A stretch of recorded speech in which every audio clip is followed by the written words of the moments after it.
When you get up in the morning and look in the mirror, you see your eyes, mouth, teeth, hair, ears, and nose. Your muscles and bones give you a real good place for you to wear your clothes. You've got your lungs and stomach and brain and heart, and what we think and feel is a very important part of how we put together why we do what we do, why I look like me and you look like you. It's a bunch of neat stuff. It's fun to know. Watch, listen, and learn with head to toe.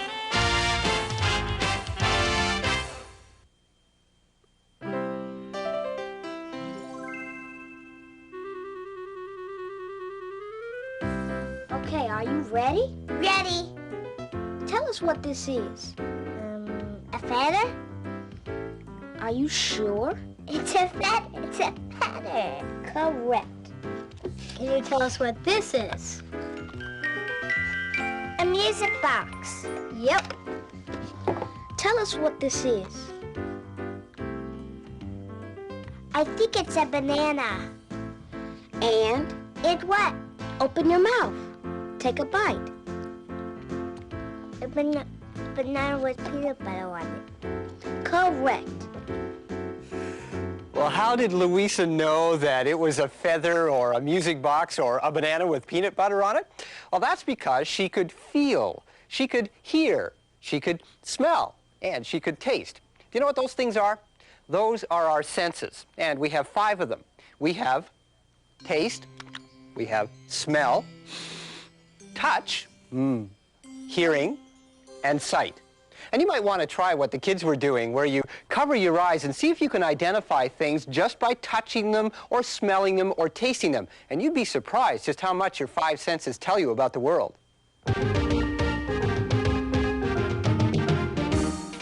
What part of you hears the ocean roar and the sound of rain as it starts to pour? What part of you hears your uncle snore? That's what your ears are for. That's what your ears are for. Won't you come and sing along, learning all day long, singing the senses song? What part of you can touch and explore the fur on a cat or the sand on the shore? What feels softness and sharpness and more? That's what your skin is for. That's what your skin is for. Won't you come and sing along, learning all day long, singing the senses song? What part of you can see the colors on the back of a bee and the shape of a dinosaur? That's what your eyes are for. What part of you would just adore to taste an apple down to the core? And everything else in the grocery store, that's what your mouth is for. That's what your mouth is for. And what part of you just can't ignore the smell of bread behind the oven door? What part of you smells galore? That's what your nose is for. That's what your nose is for. Won't you come and sing along, learning all day long, singing the senses song? I'll get it. Hello? Just a moment. It's for you, Bird. Thanks, Bob. Hang on. You know what this is, right? It's a telephone, and it can help us think about how our 5 senses work. When I speak into the telephone, my voice goes in here, right? But does it stay right there? Well, of course not. It becomes a message that goes down this cord, and then it goes into another cord that goes into the wall, then through a whole bunch of other cords all the way across town until it gets to the person on the other end, and they get the message. Well, the same kind of thing happens in your ear. The sound goes into your ear, and your ear sends a message along a kind of cord. The cord in your body is called a nerve. Where do you think these nerves go? To your brain. That's the place inside of your head that controls your body. Your brain gets the message that you're hearing something. It works the same way with all of your senses: hearing, taste, smell, sight, and touch. When you taste some food with your mouth, the taste doesn't stop there. Your mouth sends a message along nerves straight to your brain. when you smell something with your nose, or see something with your eyes, or touch something with your hand, or feel something with your foot, all of those messages are sent to your brain through nerves. And the nerves end up here in your brain. That's in my head? Yeah, it's hard to believe, isn't it? Your brain is kind of folded on itself and wrinkled, and it's actually spongy and kind of soft, but it sits in your head just like this. Cool. Yeah, this brain's a little bigger than a real one, just so that we can see it. Actually, Larry over here can show us what the brain really looks like in the head. Let's suppose that Larry has a splitting headache today, okay? We can cut his head right down the middle, and inside, there's the brain. Can you see how it completely fills the top part of the head there? And part of the brain goes down the back, and these are nerves that connect in your neck. So those go down like this. They go down your neck, and then they go through some other nerves that are down your back. It's ticklish because there are a lot of nerves there. And the messages from your senses come in here at the bottom of your back. Now, what do you think that your brain does with all those messages it gets from your senses? I don't know. Well, let's suppose that we're going to go for a walk in the woods, okay? So let's start walking through the woods. Nice day, having a good time. All of a sudden, your ears hear some rustling in the leaves, and your eyes see a little black animal with a white stripe down its back, and your nose smells something really awful. I'm in trouble. Well, your brain takes these senses in and thinks about them really fast, and what's it decide? I found a skunk. A skunk! So, quickly, your brain takes those signals and sends new messages on other nerves back down to your body to tell it what to do. And your brain tells your legs to start running legs. And your brain tells your arms to start pumping, pump hard. And your brain tells your lungs to start breathing hard, yeah, so you can get lots of oxygen and... I'm buddy! Ah!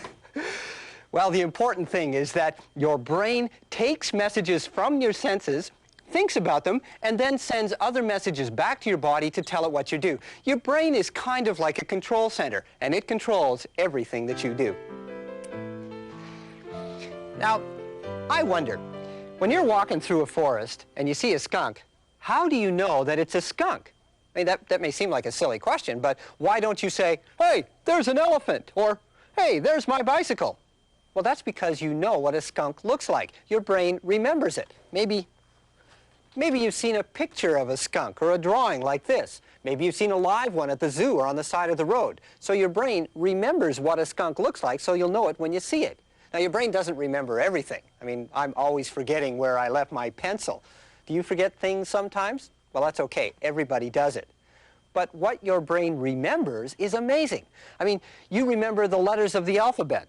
You remember that this is a baseball. You remember that this is a hat. You know the names of your family and your friends. And that list just goes on and on and on. And that's because remembering is the most important thing that your brain does. You know that everybody's brain is special?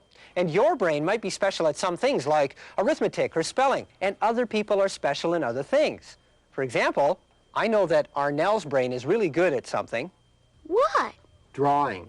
Oh, yeah. I try to remember things, and then I try to paint them. That's right. Louisa, what do you think your brain's really good at? Well, I like to read, and I like to play games. But I also know that you like gymnastics. But does my brain do that? Absolutely. Your brain is really good at controlling everything that your body does. Well, Naomi has a friend who's really talented, and she showed us how her brain helps her do amazing things. Hi, this is Naomi, and I'm here with Karen in Karen's room, and Merlin, her dog. Hi, Karen. Hi. Karen, what is cerebral palsy? Well, cerebral palsy means that the brain was damaged at birth, usually because not enough oxygen. And so the brain doesn't give the right messages to the muscles, and it affects some things. It's hard for me to use my arms or legs, but it doesn't affect my thinking. I can't believe you're only 16 and you're writing books. What kind of books do you write? Well, I've written a children's book about Merlin and how he helps me, and I've also written a mystery novel. Where do you get your ideas? Well, just anywhere. A lot of times people I know will become characters in my books, and ideas that I think of, or of things that I see and hear. What other things do you write? Well, I write for the school newspaper, which is called The Whole Press, and I also have written some essays and short stories.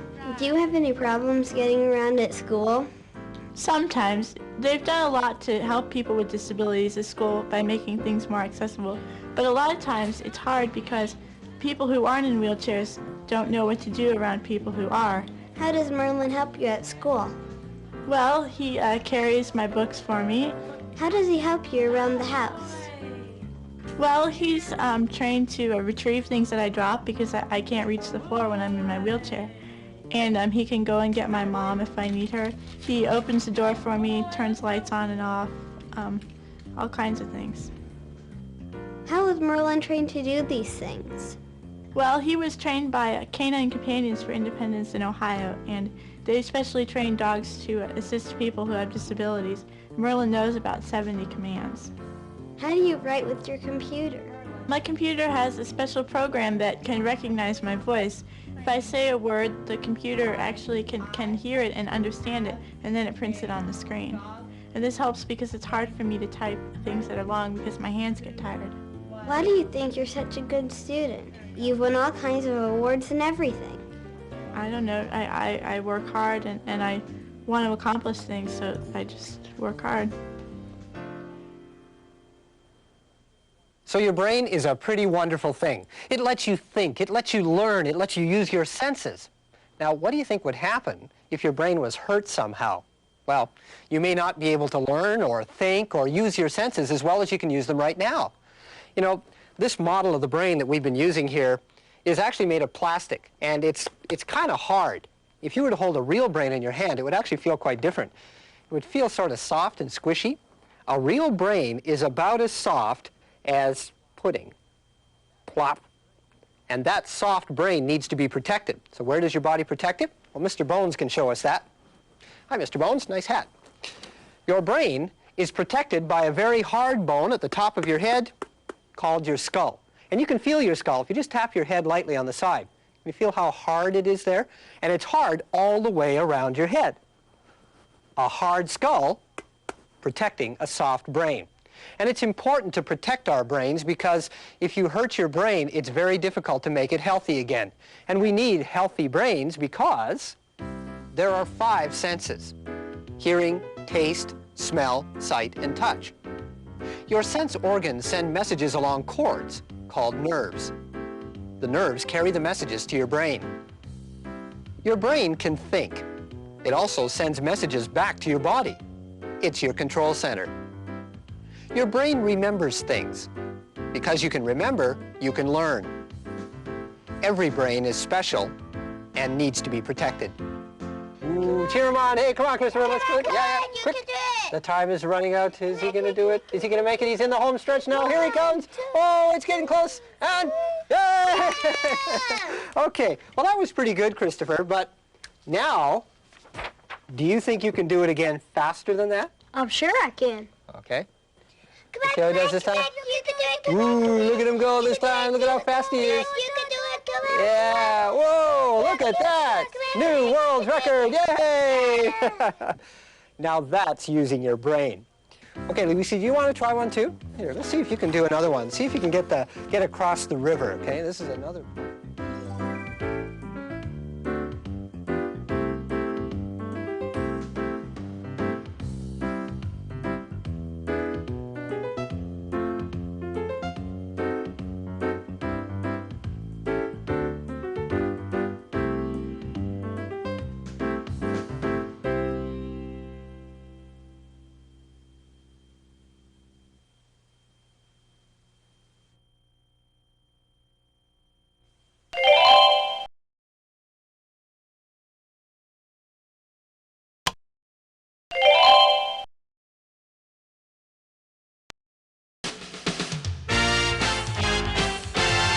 When you get up in the morning and look in the mirror, you see your eyes, mouth, teeth, hair, ears, and nose. Your muscles and bones give you a real good place for you to wear your clothes. You've got your lungs and stomach and brain and heart, and what we think and feel is a very important part of how we're put together, why we do what we do, why I look like me and you look like you. It's a bunch of neat stuff. It's fun to know. Watch, listen, and learn with head to toe.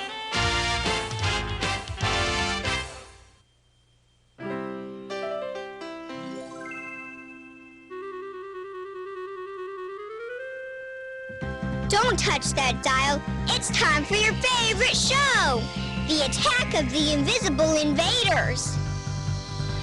Sparky, we're being attacked by invisible invaders. You mean space aliens? No, worse than space aliens. You mean ghosts?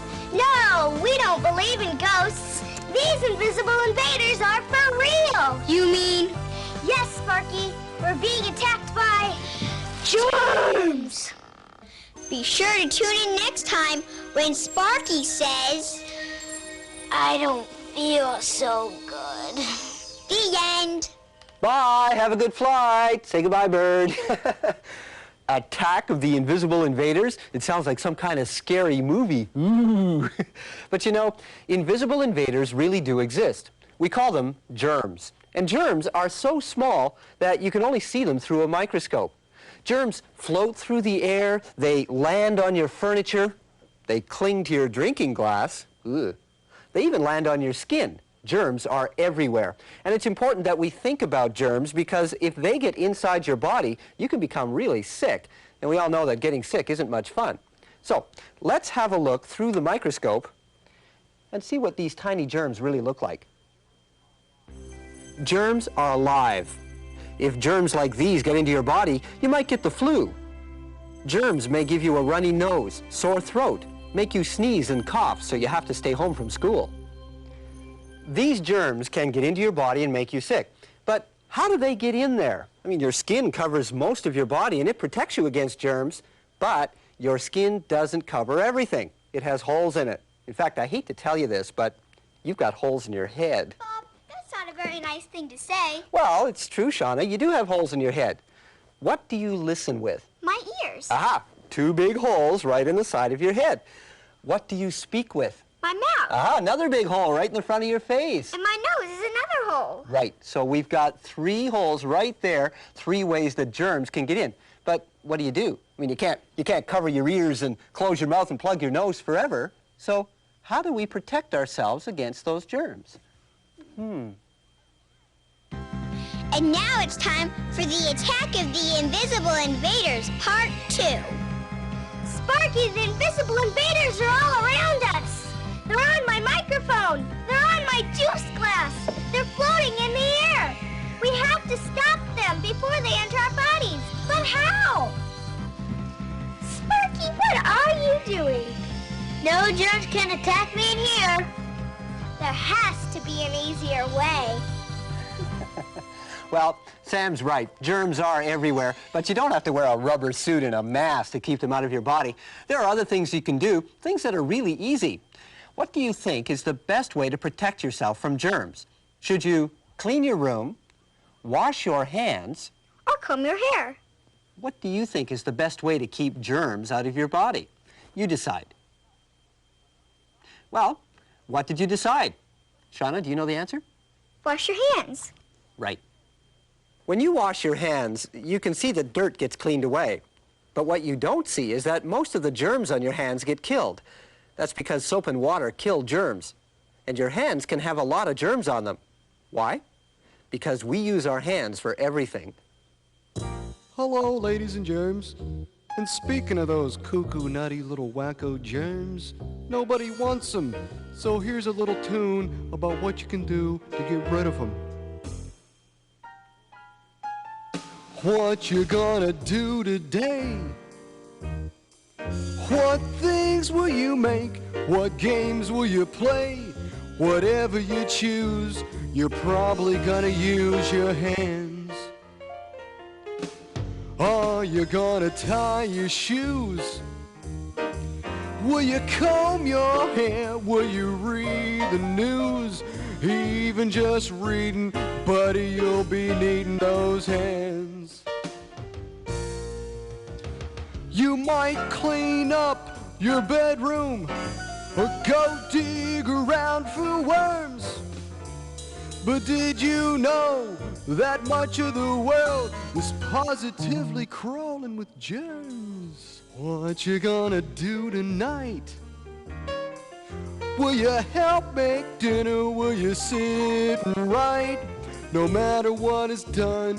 Understand, if you wanna squash those germs, by gosh, whenever you can, just hear me, man. You're gonna have to wash those hands.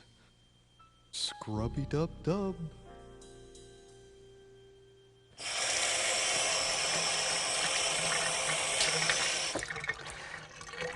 Every time you touch something, there's a chance that germs get onto your hands. So then when you touch your face, like around your eyes or your nose or your mouth, those germs could get into your body. But if you wash your hands with soap and water, that kills a lot of the germs on your hands, so there aren't as many of them to get into your body. And there are some other things you can do as well.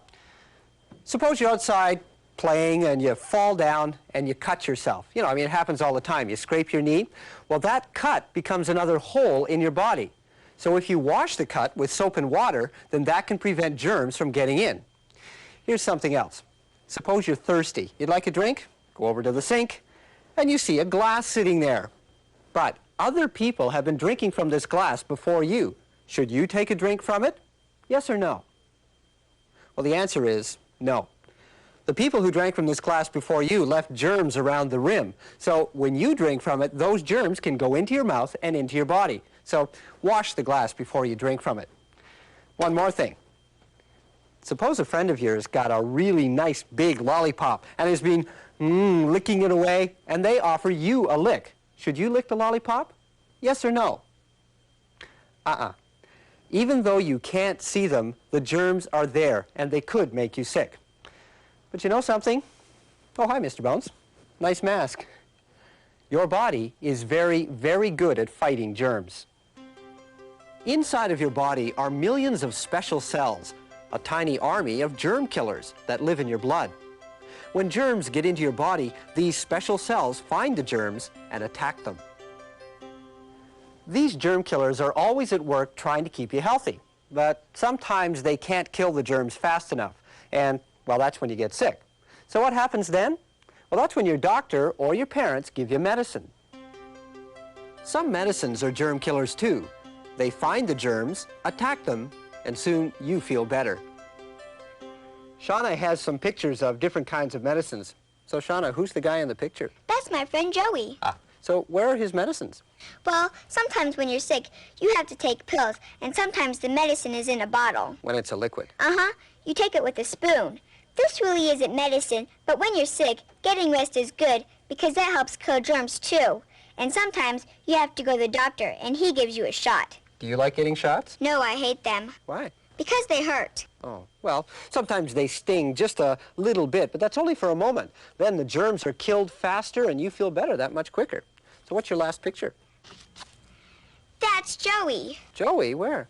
Well, he got a shot, so he felt better and he went out to play. I should have known. You know, before we had medicine, kids got sick a lot more than they do today. Without the medicine, they got things like measles and mumps and whooping cough, and almost anybody could get those diseases. But today, we have super special germ killers, and they keep you from getting those diseases. Well, our friend Sarah went to the health clinic, and she got some of those super special germ killers.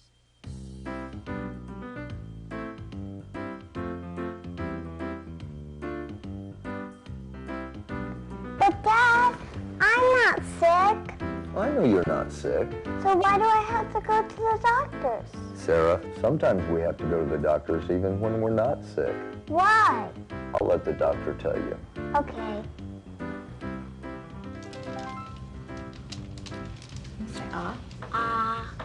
I'm not sick. Oh, I know you're not sick. In fact, you look very healthy. So why do I have to go to the doctors? Well, we don't want you to become sick. A long time ago, kids used to get spots all over their face and cough, or their neck and face would get very swollen, or sometimes they couldn't even walk. Could that happen to me? Well, it could, but today we're going to give you a vaccine so that you don't get sick. The vaccine is in the form of a shot. Do you want a shot, or do you want to take a chance on getting sick?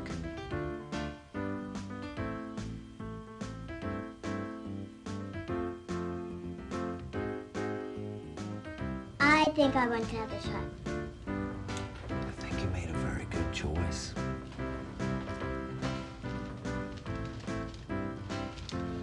know I did. Invisible invaders called germs are all around you.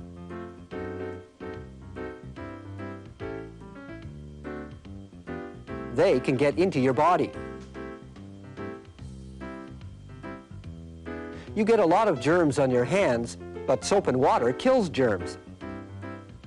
So the best way to fight germs is to wash your hands often, especially before you eat and after you go to the bathroom. And never put objects into your mouth or anything that other people have put into theirs. If germs get into your body, they're attacked by germ killers in your blood. Medicines also help kill germs in your body. Special medicines called vaccines can keep you from getting the measles and other terrible diseases. Ooh! This is terrible! This is horrible! This is the worst thing in the history of the universe! What, Sparky? What? I cut my finger! What should I do? You should know that by now. Oh yeah, you drive.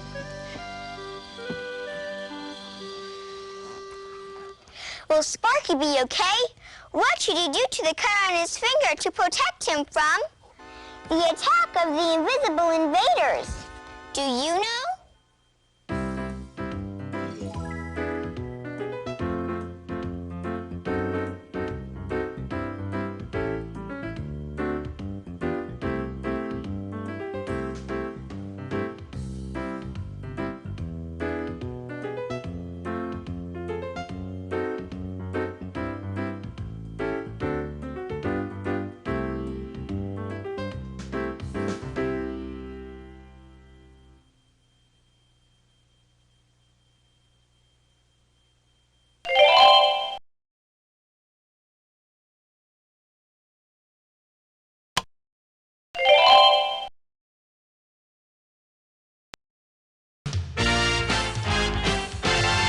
When you get up in the morning and look in the mirror, you see your eyes, mouth, teeth, hair, ears, and nose.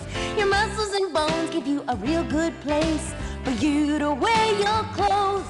You've got your lungs and stomach and brain and heart, and what we think and feel is a very important part of how we're put together, why we do what we do, why I look like me and you look like you. It's a bunch of neat stuff. It's fun to know. Watch, listen, and learn with head to toe.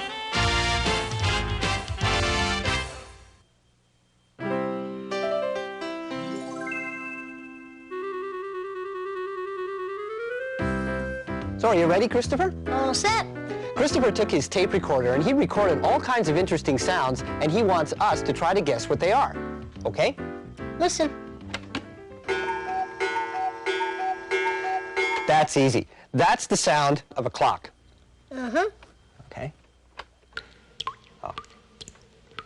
That's easy. That's a drip, like out of a tap or a faucet. Yep, you're right. Okay. You'll never guess this one, though.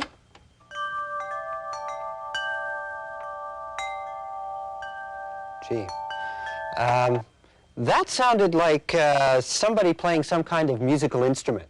No, that was wind chimes. Wind chimes. Whoa, did you get that? Wind chimes? Wow, that was great, Christopher. I've got some more. Okay. There are so many different kinds of sounds, and they tell us so much about the world. Have you ever taken the time to just stop and listen?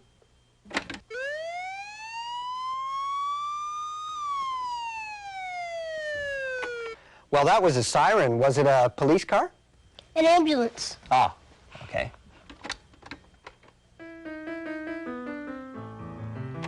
Well, that's a piano. Do you play the piano? No, my brother does. Oh, you just play the tape recorder, right? Very funny. Sounds tell us so much about the world. Like the siren tells us to get out of the way. And music, well, it just makes us feel good. But have you ever wondered, how do sounds happen? And how are we able to hear all of the sounds that are around us? Sound begins when something vibrates. That means it shakes or quivers very fast, like this violin string. That vibration makes the air around it vibrate too. The vibrating bits of air, we've colored them yellow so you can see them, spread out in all directions. When the air vibrations reach your ear, they make parts of your ear vibrate, and that's when you hear. That was the sound of somebody playing a violin. Yep. How many sounds did you get? Wow, that was a great sound, Christopher. That was really realistic. But I didn't do that. You didn't? Uh-oh. Is everybody okay? What happened? We accidentally tipped over the recycling bins. We were looking for these. Tin cans? We're going to make a telephone. Oh, a tin can telephone. Oh, that's a great project. We'll clean out first. Okay. Yeah. Can Christopher help you work on it? Okay, you guys get busy there. Have you ever done that? Tried to make a telephone out of 2 tin cans and a string? It's a great thing to do because it really shows you how sound comes from vibrations. Now, while the kids are working on their telephone, that gives us a chance to think about what happens to those vibrations when they get inside your ears. Oh, hi, Mr. Bones. Nice earmuffs. When somebody says ears, what do you think of? These things, right? Well, here's a model of your ears, and it shows you what your ear looks like on the outside and on the inside. Now, let's talk about the outside part first. Now, the part of your ear that you can see on the outside of your head is called the outer ear because it's on the outside. And this part acts kind of like, well, like this. This is a cone. The kids made it. It's just out of paper. And when sound goes in here, it comes out the other end. And if I hold this up to my ears, I can hear much better now. I can hear the sound of the refrigerator motor. And I can hear the sound of the bird outside. Hello, bird. Hi, Bob. Would you like to try it? Let's do this. The kids are still working on their telephone way on the other side of the room. Can you hear them? Listen. Hello. You can hear them a little bit, but they're kind of far away. Now let's try it with this. We'll bring down our microphone here so you can hear better. Now, listen to what happens when I put the cone over top. What's it sound like now? B-E-T. What? B-E-T. Can you hear them better now? It must be fun. Now listen to what happens when I turn it over this way. Can you hear them now? Not as well. You hear best when your ears are pointed right at the sound. Joy, I'm going to the museum today. Are you going? So that's how the outer part of your ear works. It sort of works like this cone to direct sound into your head. In fact, you can do this yourself. Try this right now. Just take your hands, cup them like that, and put them behind your ears and listen. Can you hear better? In fact, I can hear my own voice better now because my hands are directing the sound into my ear. So that's why the outside of your ear is sort of shaped like a cupped hand. And it directs the sound where? Into a hole. And that hole goes here. Now, sounds are vibrations in the air. And when they go into your ear, the first thing they hit is a drum. It looks like this. Let me take this piece out. It's called your eardrum because it really looks like a little drum. It's round, and it has a very tight skin across the center. And when sound vibrations hit that, it vibrates up and down many times a second, really fast. And I can show you how that works. In fact, this is something that you can try yourself. I've taken a glass and attached some plastic wrap to it and stretched it very tightly over the opening of the glass so that it's really tight like a drum, like your eardrum. Now, when sound vibrations hit that, it will vibrate up and down. And just to show you what that looks like, let's put some salt on top of our drum. And that's just so that we can see how it vibrates when sound hits it. Now, we need some sound.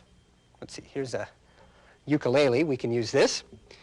Watch what happens to the salt when I make a sound.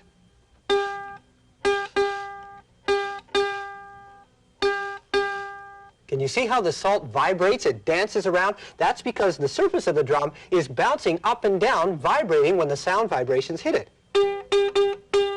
Sort of dancing to the music. In fact, it'll also work with my voice. La, la, la, la, la. So that's what happens when sound goes into your ear. The sound vibrations cause your eardrum to vibrate back and forth many times a second, like the salt was on the glass. Now, attached to your eardrum are 3 very tiny little bones. They're actually the smallest bones in your body. And this is called the middle ear because it's kind of in the middle of your ear. And when your eardrum vibrates like this, those bones vibrate back and forth. The bones are attached to another piece called your inner ear, because it's farther in, and it's a round part right here that has liquid inside it. Now, what do you think happens when these bones vibrate? What happens to the liquid? Well, the liquid's going to vibrate too, right? So in fact, your whole ear actually vibrates and moves back and forth every time you hear a sound. Now, when that liquid moves inside, it touches a special nerve, and that nerve sends a signal off to your brain, and your brain says, I hear a sound. And I hear a sound. I'll get it. Oh, hi, Bert. Come on in. Hi, it's good to see you. Oh, I guess I should say, hi, Bert. Is this for us? Oh, I'm sorry, it's so heavy. Thank you for bringing it. Oh, I'll put it over here. Hey, Bert, do you have time to meet somebody? Sure. This is our friend Bert. He brings a lot of the neat things that come to this place. Oh, hi, Joy. Hi. You two know each other? Yes. Oh, wow. Yes, I remember the signs you taught me. Watch. This is Bert, this is River.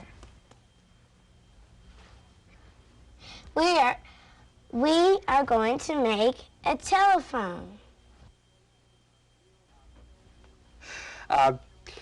We'll show you when it's finished.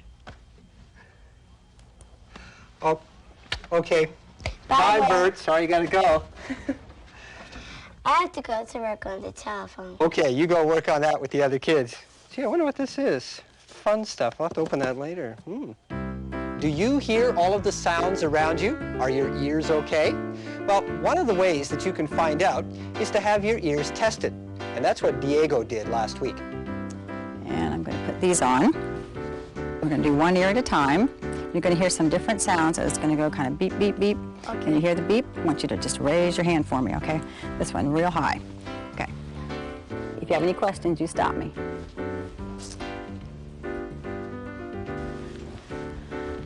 Okay, ready? Okay, we're going to do the right ear first. Raise your hand when you hear the sounds for me.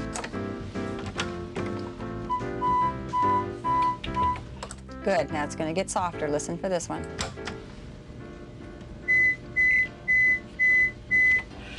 Good. Good. Now same thing in the other ear.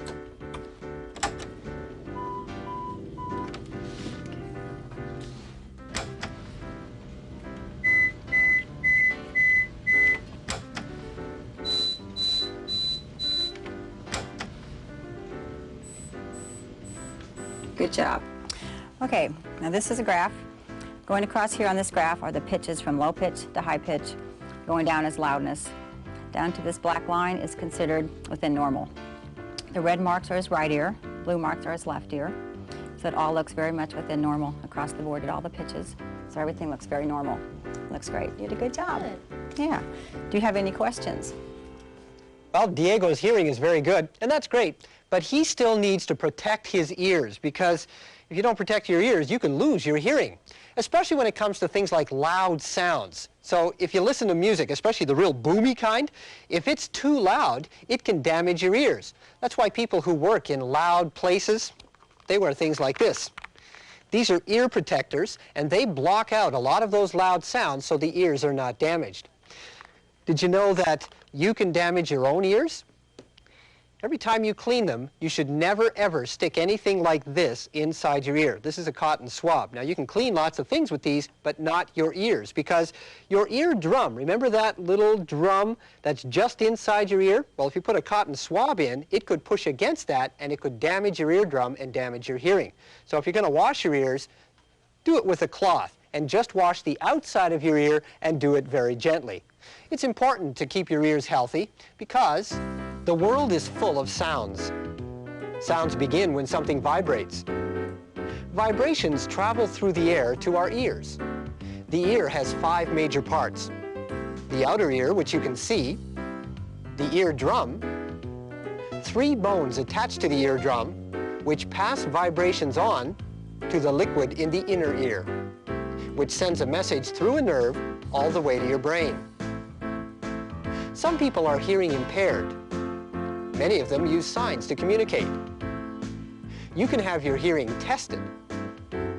Loud sounds might damage your ears, and never ever put anything inside of them.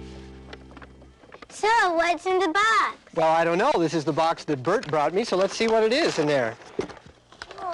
Ooh, look at that. Isn't that nice? That's a seashell. You know, they say that you can hear the sound of the ocean in a seashell if you listen like this. Oh, yeah. Can you hear something, Christopher? Yeah. Isn't that neat? Maybe we can all try it later on. Bob, we got our tin can telephones ready. You did? Okay, well then let's try it out and see how it works. Oh, a really long string you've got on that. Okay. Hello, hello, can you hear me? Does this thing work? I hear you. Can you hear me? Yes, really loud. Isn't that great? The phone really works. Now, why do you think that the tin can telephone really does work? Well, now that you know something about vibrations, maybe you can figure it out. Bob, Yes, Sarah? it's for you. For me? Who's calling me here? Hello? I told you not to call me here. Did it work? Could you really hear through that? Yeah, it really works through the string, doesn't it? Could you? Yeah.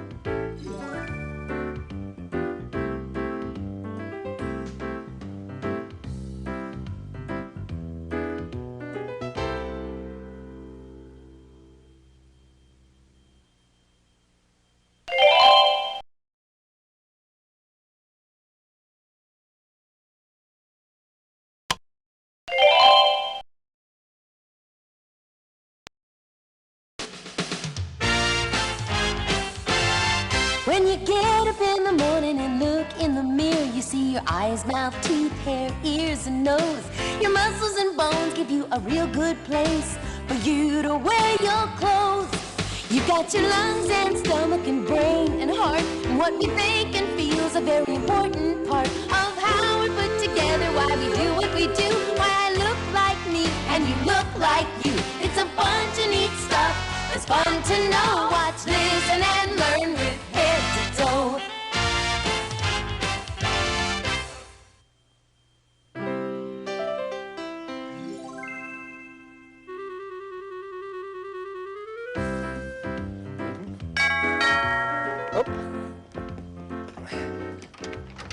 Oh, hi, Naomi. Come on in. Hi. Chow and Sarah are already here. So what's new? What's different about me? What's different about you? You have a new shirt. No. No. Okay. You have a new pair of shoes. No. No. Well, there is something different about you, but I can't quite see what it is. What? I know. You've got a new haircut. Bob! Oh, you have new glasses. I didn't notice that. Hey, everybody, come here. Look, Naomi's got some new pair of glasses. Isn't that neat? Can you see better now? A lot better. Before I had trouble seeing things far away. Well, how did you know what kind of glasses to get? I went to the eye doctor. Okay, Naomi, I'm going to have you hold this, and I want you to cover up your right eye for me. And you see that chart out there? I want you to tell me the smallest row of letters that you can read. And take a guess. It's all right to guess. O, H, P, L, C. Good job. Okay, now I want you to cover your other eye, and I want you to do the same thing. Tell me the smallest row of letters that you can possibly read.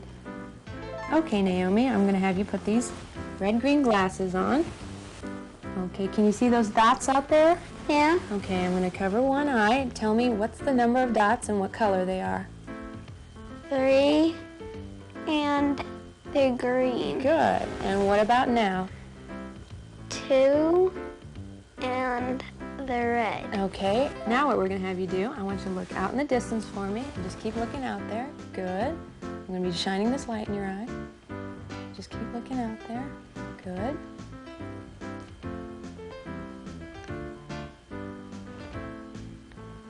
Okay, now what we're going to do is put some lenses in front of your eyes, and you go ahead and sit back and see if these lenses will improve your vision any.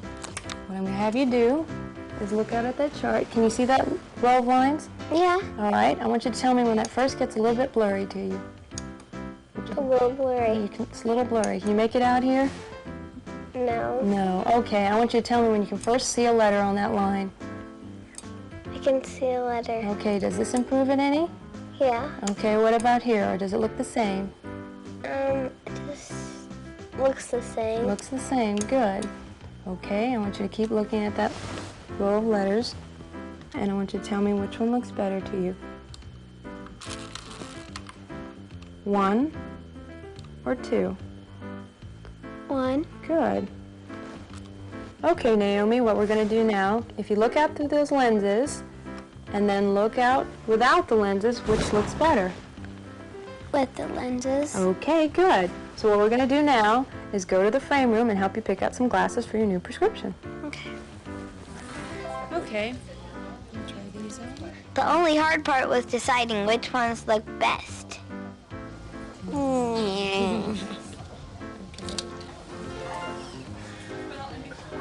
Yeah.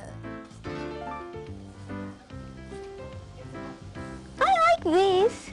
And these are the ones I picked. Well, they look great. Well, you know, since we're talking about glasses, this might be a good time to think about how our eyes work. Do you guys know how your eyes work? No, not really. Well, let's go over here and have a look at what the eye looks like on the inside. This is a model of the eye. It sure is big. Yeah, it is, Sarah. It's a lot bigger than your real eye, but that's just so that we can see what it looks like in all its different parts. Looks kind of complicated, doesn't it? Where should I start? Okay, I know.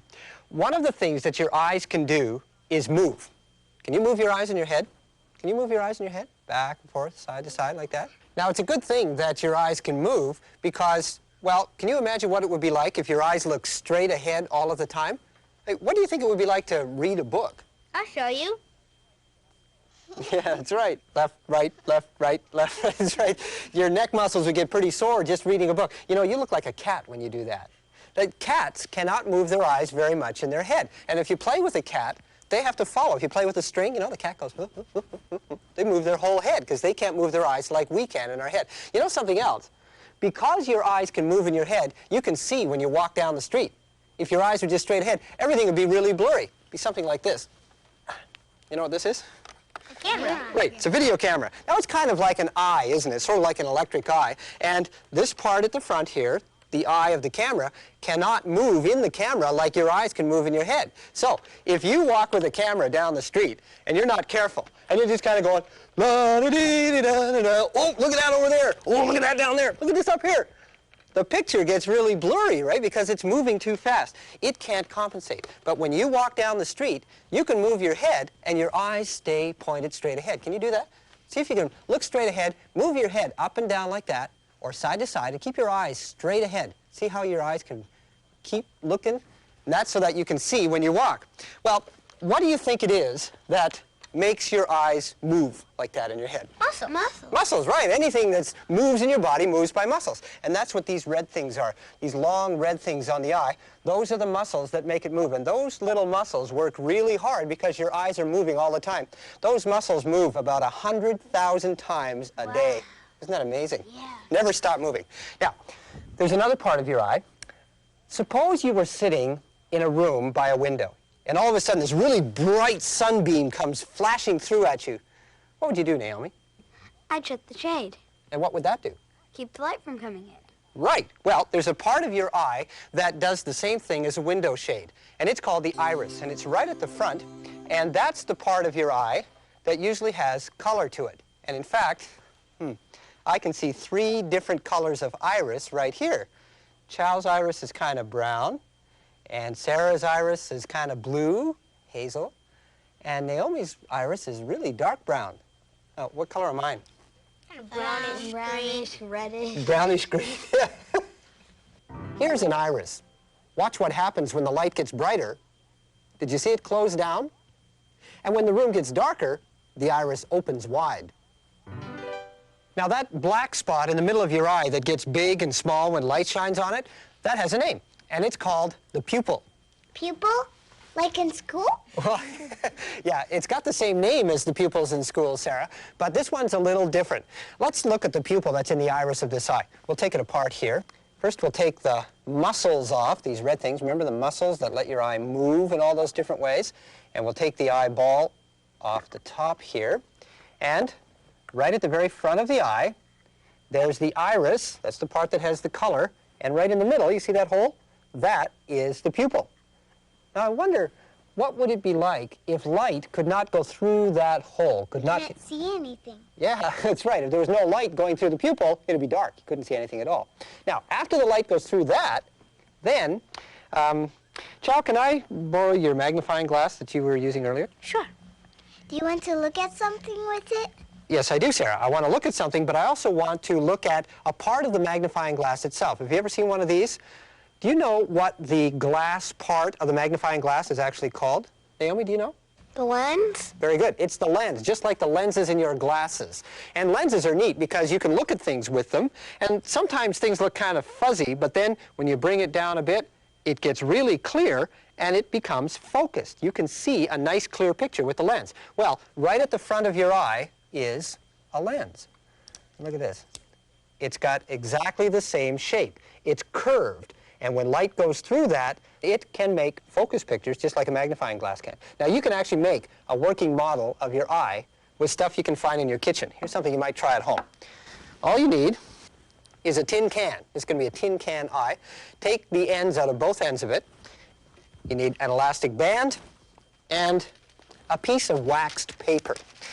And it's very easy to make. You just put the waxed paper over one end of the can like this and pull it down so that it makes a nice tight drum. And then just hold it on with the elastic band so it's nice and smooth, like that. And then you put the magnifying glass in front and you have an eye, believe it or not. Now, if you want to see how it works, come on around behind me. Now, eyes like to look at something, so let's look at something interesting like Mr. Bones over there.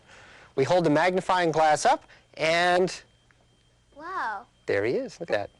He's upside down. That's right, he's upside down. And do you know that the lens in your eye actually makes the picture on the back of your eye upside down? But your brain turns it the right way around. But there's a full color picture. Now, let's see if we can get a real face over there. Naomi, do you want to go stand beside Mr. Bones? And let's see if we can see Naomi. Oh, there she is. Yeah, see her? How you doing? I waved the camera. Yeah, there she is, nice and clear. On the ceiling. That's right. So your eyes are really complicated, aren't they? And they're very delicate, too. And that's why they need to be protected. That's why you have eyelashes, these little hairs that are around your eyes. Why you have eyelids, so you can squint them closed to keep out dust and dirt and even too much light. There are other things you can do to protect your eyes. If you read in a dark place, your eyes become strained and they get tired. You might get a headache. So always make sure you have enough light when you read. And whenever you're making something, and pieces of wood or metal or even paper might be flying around, use eye protection. It's the same when you play sports, or even when you're just mowing the lawn. If things are flying around that could get into your eyes, wear eye protection. Because your eyes are very soft, you don't want to get anything in them that could scratch them.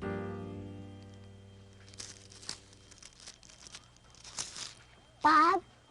Sarah, what's the matter? Why are you crying? I'm not crying. I just got something in my eye. Something in your eye. Turn around here. Let me see. Look up. Oh, yeah. I think you've got a hair in it. Just a minute. Let's see if I can get it here with this tissue. Here, we'll wipe up your tear. Okay, just turn around a little. Okay, watch. There it is. There. I think I got it. Does that feel better? Yes, thank you. You're welcome. Bob? Yeah? Why did my eye cry when I got something in it? Why did you cry? Well, that's your eye's way of washing itself. You know, tears aren't just for crying. They're there all the time, and they keep your eye nice and moist. And whenever your eye feels something in it, like a piece of dirt or this hair that you got in there, then your eye turns the tears on, and the tears wash whatever it was away. Oh, so crying is good sometimes. Yeah, absolutely. See ya. You know, Sarah did the right thing in telling me that she had something in her eye. If you ever get something in your eye, tell an adult, and don't try to rub it, because that could actually make it worse. Some people's eyes don't work very well. They see the world kind of fuzzy like this. So their eyes need help, and they put on glasses. And the glasses make everything clear, and they can see much better. Your eye has many parts. Muscles move your eyes up and down and from side to side. The iris opens and closes, like a window shade, to control the amount of light. The hole in the middle of the iris is called the pupil. The lens in your eye is clear and curved. It focuses the light on the back of your eye. From there, a nerve carries the message to the brain, and you can see. Everyone should have their eyes tested. Glasses help many people see better. Protect your eyes from anything that could fly into them. Make sure you have enough light when you read. And when you get something in your eye, tears can help wash it away. Well, everybody, did you learn something interesting today? Yep, a lot. Great. Would you say that today's show was a real eye-opener? Get it? Yeah? Get it? Eye-opener? Hey, come on, it's a joke. It's funny. You're supposed to laugh. Hey, come on, everybody. Eye-opener. Don't you get it? You know, well, at least he's grinning about it. I thought it was funny.